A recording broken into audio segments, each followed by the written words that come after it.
We've got Mike Barry here, who's Head of Sustainable Business from Marks & Spencer, who's just given a fascinating OpenRoad breakfast on the subject of corporate responsibility and sustainability.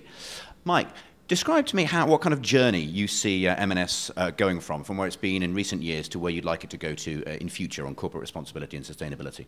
Well, today Marks & Spencer has something called Plan A, 100 commitments it's made between 2007 and 2012 to tackle every environmental and social issue that face retail in the 21st century, across its whole value chain, its stores, its supply chain, and also the use of our products in the consumer's home.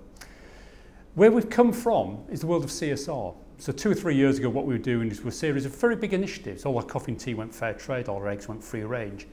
But there are individual initiatives at the edge of the business, and that was the world of CSR.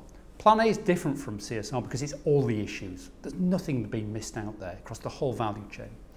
But let's also be clear that Plan A is not the end point. It's just the start of the climb up the Everest of becoming a real sustainable business. Ahead of us lies another phase of work called How We Do Business. And that's the point where all 75,000 M&S employees instinctively want to do what we call Plan A today because it makes business sense. It makes them more profitable, it makes them more efficient, more productive, it differentiates our products, it opens new markets up for them. So everybody wants to do, in effect, Mike's job as part of their day job.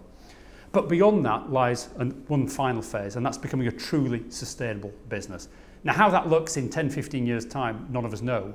But what we have to be clear as businesses, today's business model is unsustainable, and where we need to get to in 15 years' time is radically different from today. And how have you managed to persuade people that there's a good business case for doing this kind of work? Some people will say it's just going to add cost to the business. Others will say people aren't motivated by doing the right thing. They just want better price or more convenience. How have you managed to win the argument within M&S? We've kept a very simple mantra about the business case. It's about 4 simple things. It's about differentiation of Marks & Spencer brand in a very competitive marketplace. 21 million M&S customers we've surveyed, 80% of them want us to take a lead on green and social issues. So this is about responding to that need and saying, shop with M&S, we are different. The second driver is efficiency. When we launched Plan A, we thought it was going to cost us £200 million over 5 years to do. Today it's costing us nothing because every £1 million that we invest is offset by £1 million of saving. So there's a compelling efficiency business case in there.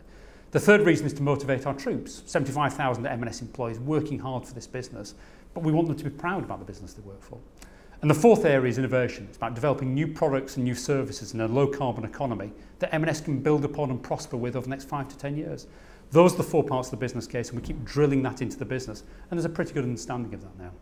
And what lessons have you learned? Because it's a very ambitious program. There must have been some ups and downs along the way. What are some of the key lessons that you've learned? Well, let's look at some of the things that really give Plan A traction. I mean, first is the Plan A brand itself. If this had just been Marks & Spencer's 100-point sustainability plan, I would have understood it. A few of my mates at the pressure groups would have understood it, but no one else. Plan A, because there is no Plan B when it comes to saving the planet, has made it accessible to all our employees and all our customers. So it's got real resonance. So the Plan A brand has been enormously powerful.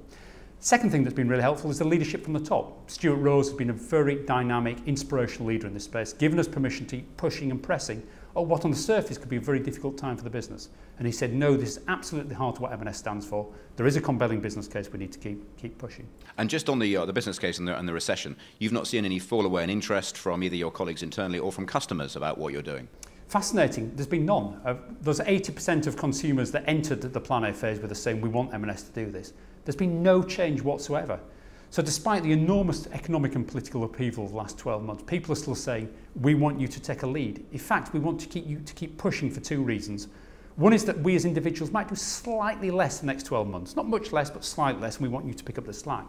And the second is generally, big business, you've been part of this economy that's now struggling. You should be on the very best behaviour about rebuilding that economy in a way that is both profitable but also serves the needs of society and the environment. So people are pressing us actually to do more at difficult times. And to 2 key audiences, customers and employees, how have you managed to motivate them, engage them, not sound too preachy, because that can sometimes be a problem? How have you managed to make it work for them?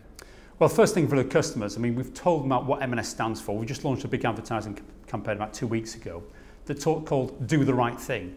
Because Plan A, despite being an accessible name compared to sustainability, is still a bit of a reach for a number of people. Doing the right thing, it says what it says on the side of the tin. It's about M&S doing the right thing, buying fair trade cotton, reducing waste, reducing packaging. It's the right thing to do. People understand that. The second part of consumer engagement is about engaging people, not just lecturing them or telling them. It's saying, don't take a carrier bag. Wash at 30 degrees, although it can make a big difference on climate change. Recycle your packaging. When you finish with M&S clothing, take it to Oxfam. You're going to get a reward for recycling your clothing there. Do these small things together. 21 million people, and we can make a big difference together. So that engagement's been very powerful. And for employees, I mean, we've crucially created a network of Plan A champions in all our stores. 600 stores, each have a very passionate Plan A champion who are pushing and turning corporate policy into something practical in each of our stores. And you mentioned the incentive for people to take their clothes back to Oxfam. How's that worked in practice? Has it been a success? Have people taken you up on that?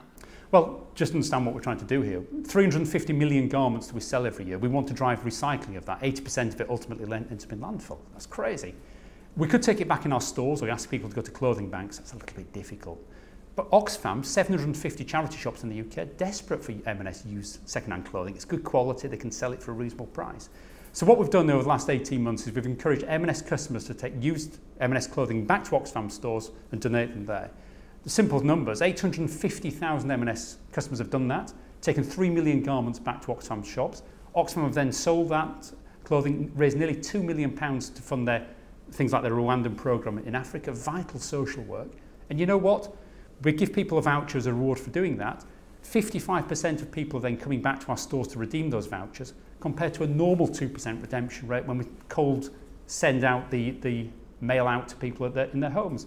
People want a reward for doing the right thing. It's a tremendous win-win. And finally, what do you see as the future? You talked about the sustainable business, and nobody really knows what that looks like. But where do you see M&S? Where do you see sustainability? Where do you see Plan A in, say, 5 to 10 years' time?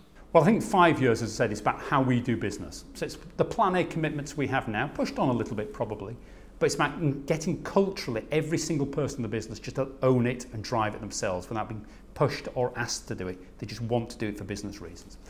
Beyond that, this phase of sustainable business. What is a sustainable business?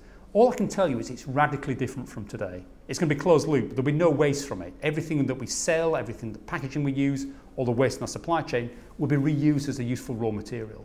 There'll be 50% less embedded carbon within 15 to 20 years, which is a huge ask, but we must deliver. There'll be huge impact on how we help people, socioeconomically. 2 million people in our supply chain, 75,000 employees, 21 million customers. How do we add value to their lives every time we touch them? These are the big questions that we've got, but Plan A gives us a platform to explore that and begin to understand how very different our business model will be in the future. Mike Barry, Head of Sustainable Business for Marks & Spencer, thank you very much. Thank you.